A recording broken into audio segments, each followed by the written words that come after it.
Hi beautiful people, welcome back to my YouTube channel. This is me guys, Sweet Sanwin. You are watching San Non-Stop. Guys, I'm back with another amazing video. आज की जो हमारी video है, what will happen if India takes POK back? ठीक है, और अगर PoK जो है वो इंडिया वापस ले लेता है पाकिस्तान से, तो क्या क्या चीजें हो सकती है। वॉर भी हो सकती है इंडिया पाकिस्तान के अंदर, जो कि इस टाइम पाकिस्तान नहीं चाहेगा कि वॉर हो, बिकॉज हमारे पास तो मुल्क चलाने के लिए आईएमएफ से हाथ फैलाने पड़ते हैं, तो फिर वॉर के लिए किस किस क्या के हाथ फैलाएंगे।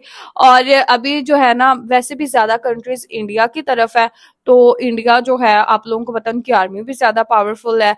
तो क्या है कि अभी क्या होगा अगर इंडिया वापस पीओके ले लेता है, तो ये सारी चीजें वीडियो के अंदर जाके पता चलेंगी। और उससे पहले, वीडियो को स्टार्ट करने से पहले गाइज, आप लोगों ने लाइक करना है, सब्सक्राइब करना है, दोस्तों तक इस वीडियो को शेयर करना है। और चलिए गाइज, वीडियो को देखते हैं। बाकी की बातें हम ना लास्ट पे करेंगे और साथ साथ भी करते रहेंगे। आप लोग भी साथ साथ कमेंट में अपनी राय जो है वो दीजिएगा। आशा करता हूं आप सब बहुत अच्छे होंगे। मेरा नाम है सिद्धांत अग्निहोत्री। आशा मेरी फ्रेंड का नाम है। दोस्तों, आज हम एक बहुत ही शानदार एनालिसिस करेंगे पीओके पे। मैंने पीओके पे लेक्चर लिए हैं। हालांकि मैंने जो बोला वो राजनाथ सिंह ने शायद मेरा लेक्चर सुन लिया हो। नहीं, मजाक कर रहा हूँ, वो तो भाई डिफेंस मिनिस्टर है। मतलब देखिए, मैंने एक लेक्चर लिया था, आपको याद होगा, मिलियंस में व्यूज। आप देखिएगा कि अगर जैसे भारत को पीओके पे मिलिट्री ऑपरेशन करने की जरूरत ही नहीं है।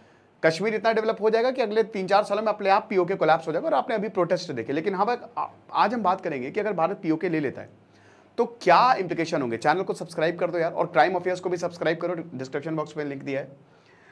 उससे पहले मैं आपको बताना चाहता हूँ, सॉरी यार, आई एम रियली सॉरी, बस 1 मिनट मेरी बात सुन लो, कि भाई जो हमारा पॉर्न एडिक्शन को खत्म करने का कोर्स है, हम आपको दिमाग को रीप्रोग्राम कर देंगे। एक साइकोलॉजिकल कोर्स है। आप लेवल 3 तक पहुंचोगे ना, तो आप जो चाहोगे वो हो जाएगा आपके साथ। ये हमारी, मैं बता रहा हूँ ना, कि ये मान के चलिए, अगर आपने हमारे कहे को फॉलो कर लिया, कितने इतने मतलब पूरी किताब बन जाए 75 डेज के बाद। इतनी सारी मेरे पास टेस्टिमनीज आई हैं। अच्छा, तो इस कोर्स को अवेल करें। 500 रुपए का मात्र ये कोर्स है, और आपको 9 महीने की वैलिडिटी मिलेगी। कितनी बार भी आप देखिए, और आपकी वैलिडिटी 6 सितंबर से ही शुरू होगी, जब से क्लासेस स्टार्ट है। साथ ही साथ अगर आप कंबाइन लेते हैं 75 डेज प्लस 100 डेज, तो 1 साल की वैलिडिटी मिलेगी। तो हमारे ऐप को डाउनलोड करें और हमारे वेबसाइट विजिट करें। तो अब हम बात करते हैं पीओके की। देखिए, पाकिस्तान ऑक्यूपाइड कश्मीर, सबसे पहले हम इतिहास देखते हैं। भारत के पास ये पूरा कश्मीर है। भारत के पास कश्मीर है। 60%, लगभग 2,22,000 स्क्वायर किलोमीटर का एरिया पूरा कश्मीर का है। 60% जो है कश्मीर, वो भारत के पास है। 40% पाकिस्तान और चाइना के पास है। 30% पाकिस्तान के पास है। 10% शजगाम वैली जो है उसने चाइना को गिफ्ट कर दिया। राइट। देखिए, 2 चीजें हैं। एक तो भारत अगर पीओके ले लेता है, भारत पीओके कैसे लेगा, डिप्लोमेसी से तो ले नहीं पाएगा, भूल जाइए आप। 3 तरीके हैं, बातचीत नामुमकिन है।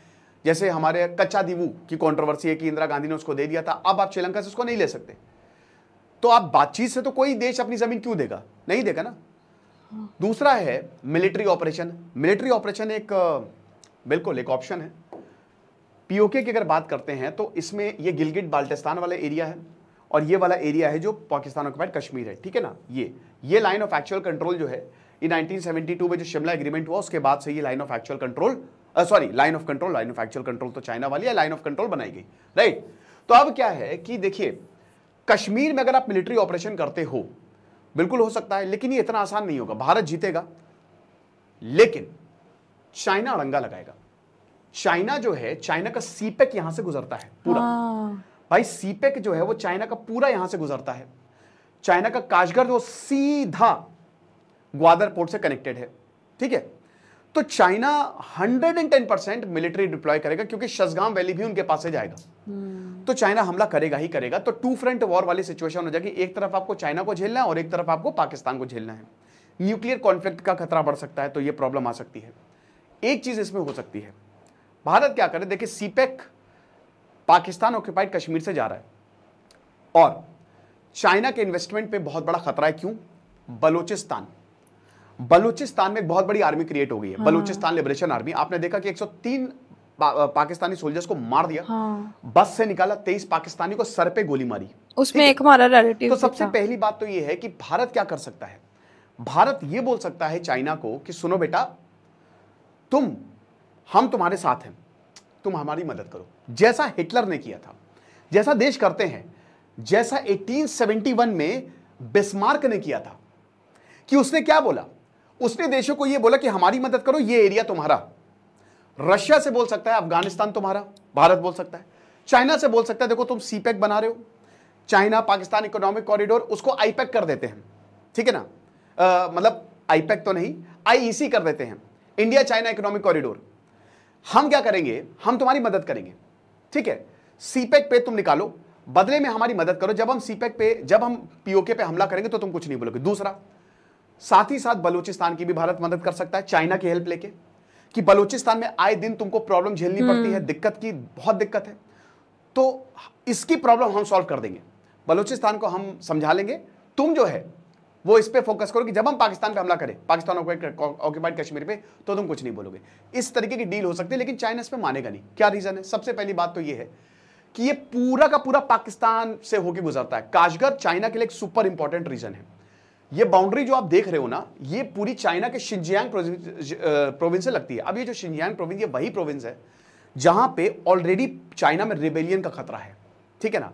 अफगानिस्तान इस रीजन को सपोर्ट कर रहा है, यहां पे वीगुर मुस्लिम को कैद पे किया है। अब देखिए, भारत अगर चाइना की मदद भी करता है तो इसमें दो चीजें हैं। पहली बात तो इसका मतलब भारत उस चीज को सपोर्ट कर रहा है कि हाँ वीगुर मुस्लिम कैद में है, कोई बात नहीं, हमको इससे कोई लेना देना नहीं, जो कि भारत की पॉलिसी के खिलाफ है।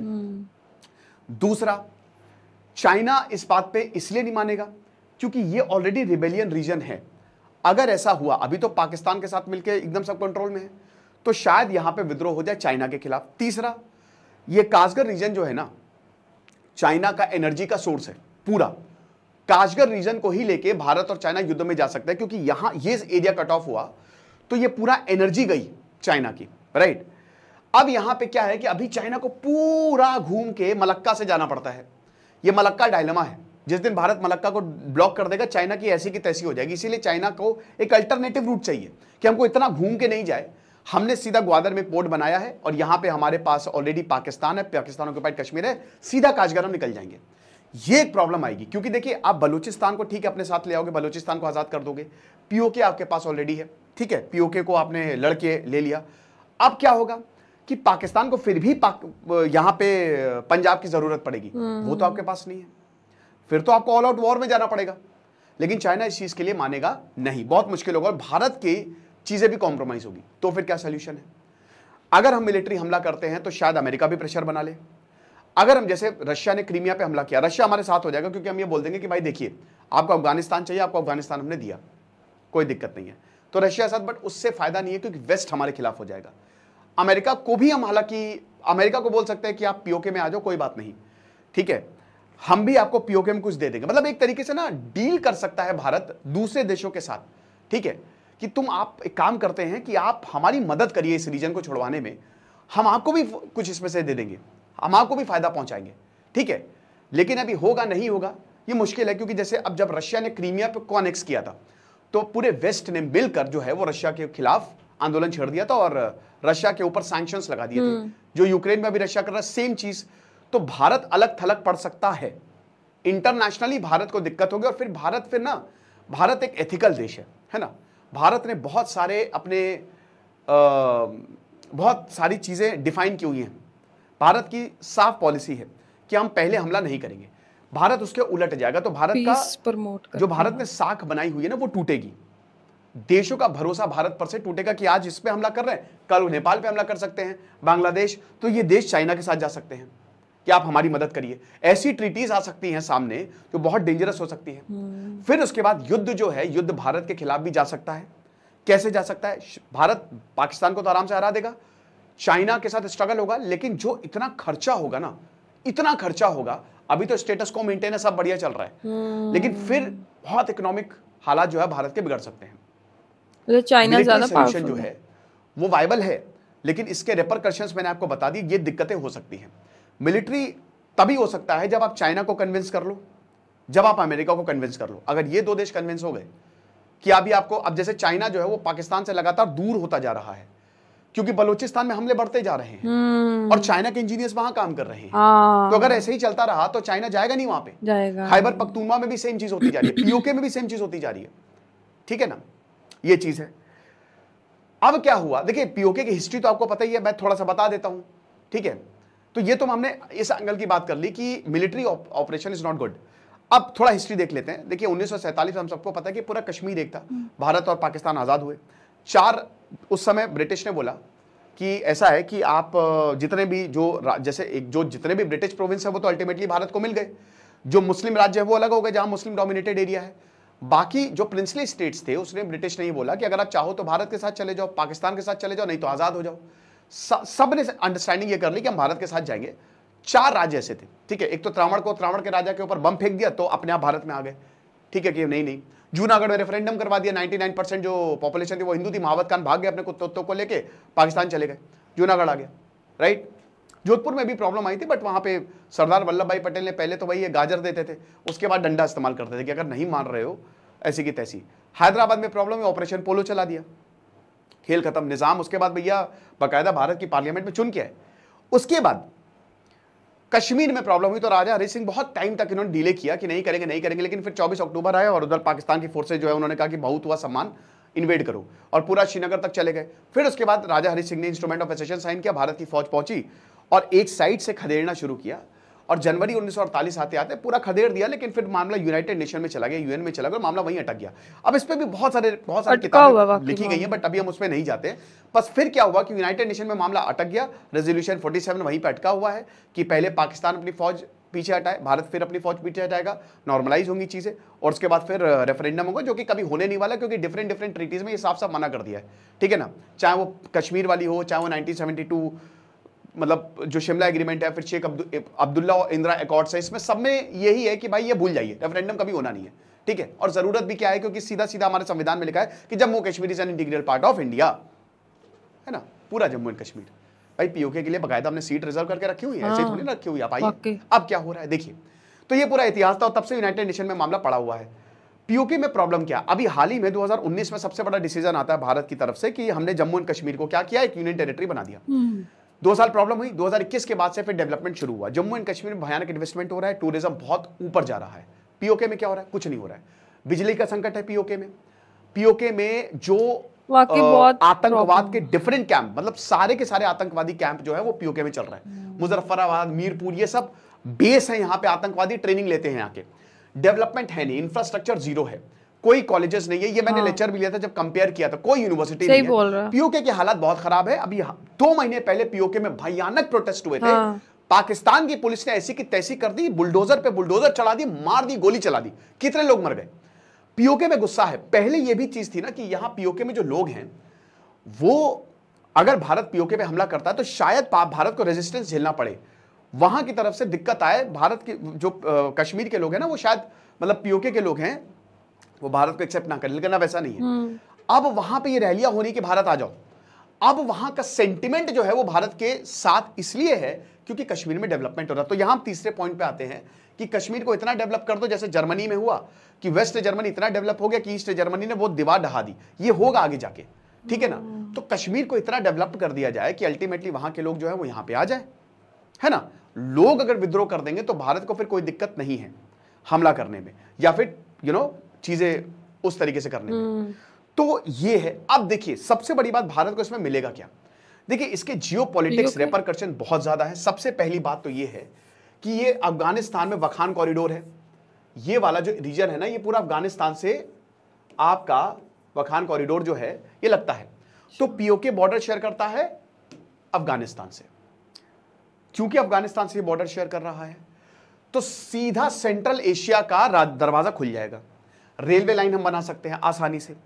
आपने सेंट्रल एशिया का दरवाजा खोल दिया, भारत की एनर्जी प्रॉब्लम सॉल्व, और रशिया से लेकर जितने भी देश हैं वो सब के सब बहुत खुश, क्योंकि एक ट्रेड, एक दरवाजा खुल जाएगा। अभी आप बाईपास करके नहीं जा सकते अफगानिस्तान में हमने सब सेटअप किया हुआ है। अफगानिस्तान के लोग हमसे बहुत प्यार करते हैं। भारत ने भर भर के इन्वेस्टमेंट किए हुए हैं। तालिबान के बाद वो इन्वेस्टमेंट धरे के धरे रह गए। भारत उनको रिवाइव कर सकता है इसी जरिए। कैसे रिवाइव कर सकता है, बना दो रेल कॉरिडोर। और तालिबान से देखिए फिलहाल तो आपको एक, अभी मैंने 814 ICJ 814 डॉक्यूमेंट्री देखी, तो उसमें भी किताब के ऊपर ही आधारित है। तो उसमें भी, और वो किताब भी मैंने पढ़ी है, तो उसमें भी यही है कि सबसे बड़ी बात यह है कि भारत जो है, तालिबानी भी चाहे अफगानिस्तानी कोई भी हो, भाई तालिबान भी तो अफगानिस्तान के ना, वो भारत को वेलकम करते हैं। भारत अपने इन्वेस्टमेंट को बढ़ा सकता है। जो इन्वेस्टमेंट उसने किए हुए हैं, जो इतना डैम से लेकर स्कूल सब बनाया हुआ है, भारत उसमें तेजी ला सकता है। तो अफगानिस्तान इसको वेलकम कर सकता है और तालिबान भारत को इस मामले में सपोर्ट कर सकता है। ठीक है, हम आपके बिल्कुल साथ हैं और हो सकता है पीओके को आजाद कराने में तालिबान मदद करे। बट इसमें प्रॉब्लम यह है कि भाई तालिबान भी चाहेगा कि हमारा कंट्रोल हो इस पे, वो भारत की पॉलिसी अलाइन नहीं होगी क्योंकि वो अल्टीमेटली तो है तो आतंकवादी। तो अफगानिस्तान से हमारे रिश्ते अच्छे हो सकते हैं, हमने इन्वेस्टमेंट किया हुआ है, सब कुछ बढ़िया है।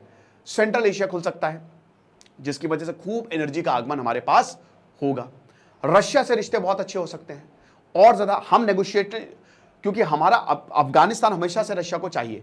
एक नेगोशिएटिंग टेबल पे हम जा सकते हैं कि हम आपको अफगानिस्तान का रास्ता दे देंगे, कोई दिक्कत नहीं है, बदले में आप ये कर लो। टूरिज्म बढ़ सकता है। देखिए सबसे बड़ी बात यहां पे इतनी खूबसूरत वैलीज है, नीलम वैली से लेकर ढेरों चीजें। तो ये टूरिज्म, क्योंकि देखिए इंफ्रास्ट्रक्चर पीओके में है नहीं, बहुत जगह तो रोड्स भी आपको नहीं मिलेगा, ऑफ रोडिंग करनी पड़ती है। उस हिसाब से भारत को बहुत ज्यादा फायदा हो सकता है। नदियों का कंट्रोल भारत के पास आ सकता है। आने वाले जो युद्ध होंगे वो नदियों को लेकर होंगे। अभी भी जो युद्ध है वो नदियों को लेकर है, पानी को लेकर है। वाटर वॉर चल रहे हैं। अगर आप बैकग्राउंड में जाओगे, चाहे वो इजराइल और फिलिस्तीन का युद्ध हो, चाहे चाइना, वो सब नदियों को लेकर है कि कौन नदियों को कंट्रोल करता है। इंडस और झेलम, हम इनको कंट्रोल कर सकते हैं, डायरेक्टली इनको कंट्रोल कर सकते हैं। भारत के पास फायदा यह कि भारत एलिवेशन पे है, डायरेक्ट जो पाकिस्तान के जितने भी एरियाज है वो उनके लाइन ऑफ साइट पे है, राइट। तो इसलिए हम, और हाइड्रो इलेक्ट्रिक अगेन, क्योंकि ये नीचे जा रहा है, भारत ऊपर से नदियां जा रही है, तो हाइड्रो इलेक्ट्रिसिटी के लिए भी पीओके सुपर इंपॉर्टेंट है भारत के लिए। ये चीजें भारत गेन कर सकता है। And the most important thing कि यहां पे आतंकवाद, देखिए भारत की तरफ से अगर पीओके पास भारत के पास आ जाता है तो भारत आतंकवाद पूरी तरीके से खत्म हो सकता है। क्यों? क्योंकि सारे के सारे टेरर कैंप्स पीओके में हैं। भारत की, देखिए पंजाब में, राजस्थान में आतंकवाद की प्रॉब्लम नहीं है, गुजरात में भी नहीं है, कश्मीर में है। ये वाला बॉर्डर जो है ना पीओके वाला, ये वल्नरेबल है। तो आतंकवाद की प्रॉब्लम पूरी तरीके से खत्म हो सकती है, जिससे भारत पीड़ित है। अब यहां पे जो 1984 में ऑपरेशन मेघदूत किया, सियाचिन पे भारत ने कब्जा जमाया, बानाटॉप ना मेजर बाग, क्या मजा आ गया था, ऐसी की तैसी कर दी थी। ये जो सियाचिन है, इसी वजह से भारत चाइना को भी चेक में रखता है, पाकिस्तान को भी चेक में रखता है। बहुत पैसा खर्च होता है सियाचिन पे हमारी सरकार का, क्योंकि सोल्जर्स को वहां पे इतनी दुर्गम कंडीशन पे भेजना पड़ता है। वो भी खर्चा खत्म हो सकता है, समझ रहे हो। एक रूट खुल सकता है। जियोपॉलिटिकल सुपर इंपॉर्टेंट है। जियोपॉलिटिकल की अगर बात करते हैं स्ट्रैटेजिक तरीके से, पीओके जो है वो भारत के लिए सुपर इंपॉर्टेंट है और ये भारत के लिए बहुत ज्यादा फायदा करा सकता है। फिर यहां पे ढेरों नेचुरल रिसोर्सेज है, गोल्ड, बॉक्साइट, लिथियम। आपने देखा ना अभी खबर आई थी कश्मीर में लिथियम के डिपॉजिट्स मिले। तो ये सारे के सारे डिपॉजिट्स जो है वो भारत अच्छे से यूज कर सकता है। तो बात इतनी सी है कि अगर भारत पीओके पर जाता है,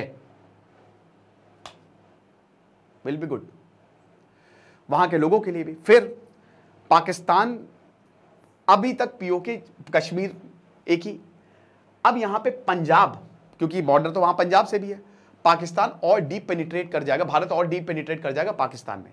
यानी कि पाकिस्तान को फिर एकदम झुके रहना पड़ेगा और हो सकता है आगे आने वाले समय में पूरा पाकिस्तानी भारत में इंटीग्रेट हो जाए, जो सपना है सबका, है ना। दोबारा तो गेन तो बहुत है, लेकिन ये होगा कैसे? आज नहीं तो कल ये होगा ही होगा। ये देखने की बात है। आपको क्या लगता है मुझे कमेंट बॉक्स में जरूर बताइएगा। Thank you so much.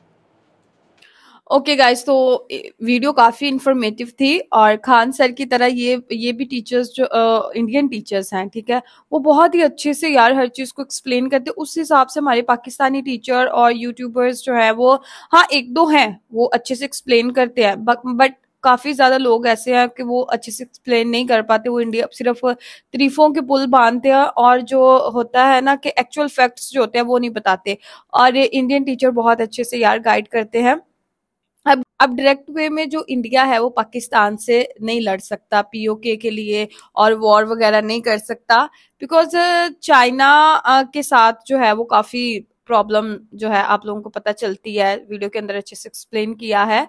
और अगर जो है वो खुद इंडिया जो है वो जैसे कि इंडिया कर भी रहा है, आप लोगों को पता है जम्मू कश्मीर के अंदर कितनी डेवलपमेंट्स हो रही है, ट्रेन चल रही है, यूनिवर्सिटीज, हॉस्पिटल, पता नहीं क्या कुछ बन रहे हैं।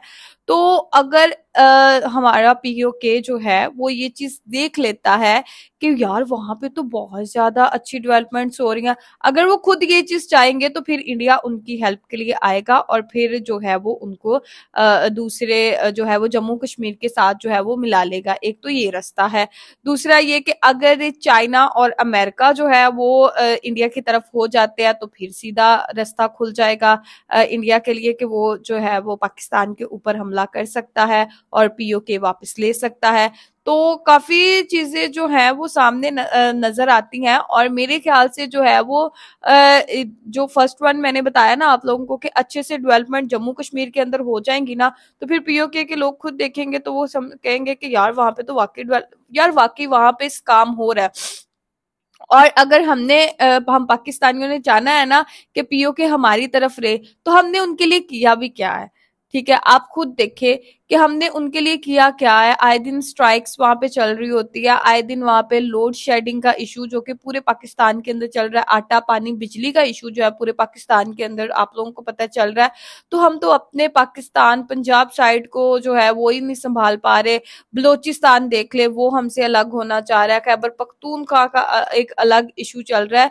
तो डिवाइड हो रहा है पाकिस्तान जो है वो पार्ट्स के अंदर, और जो कि नहीं सही बात। मेरे ख्याल से तो गवर्नमेंट को जो है वो एक स्ट्रॉन्ग वे के अंदर एक्शन लेना चाहिए डेवलपमेंट के ऊपर, ठीक है। और डिफरेंट जो रीजन है या डिफरेंट प्रोविंस जो है वो उन सबके साथ जो है वो एक जैसा सलूक करना चाहिए। बलोचिस्तान का भी इशू यही है कि आपने अब बलोचिस्तान वाली साइड पे जो है वो मेरी कजन सिस्टर जो है वो वहां पर एज ए नर्स जो है वो काम करती थी, अब वो आ चुकी है इधर बिकॉज वो पंजाब से थी। तो क्या हुआ कि उनके साथ जो है वो उस हिसाब से डिस्क्रिमिनेट किया जाता था। उनको बोला जाता था कि आप लाइक पंजाब से हैं, तो उनको जो है वो वहां से नौकरी से निकाल दिया गया। तो चलो ठीक है, नौकरी से निकाल दिया गया, उनकी जान तो बच गई। हमने उनको यही कहा कि ठीक है नौकरी तो फिर आ जाएगी, आपकी जान तो नहीं थी ना आनी। तो हमने कहा कि चलो ठीक है, आप घर बैठो, पंजाब साइड पे कोई नौकरी और देख लो। तो वहां पे वो कहती है वाकई सड़कें नहीं है, काफी कितने कितने दिन वहां पे गैस नहीं आती, बिजली का इशू है, खाने का पीने का, ये वो कितने इश्यूज वहां पे चलते हैं।